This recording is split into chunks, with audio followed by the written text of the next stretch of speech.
How to log into your Deltanet employee account. What's up everyone, welcome back to another tutorial. In this quick video I'm going to show you guys how you can easily log into your Deltanet's employee account. But before getting started, don't forget to hit the like button down below and subscribe to the channel. So the first thing you're going to do is go ahead and search for Deltanet employee login and hit enter.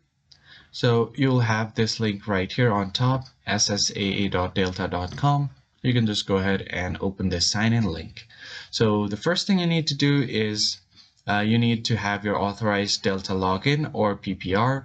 And once you have entered that, you can just go ahead and enter your password.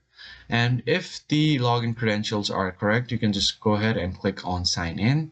And then if you're having trouble signing in, you can just click right here to recover your account. You will just have to follow the on-screen instruction to get your account recovery. And you will get an email about your account recovery once you tap right here.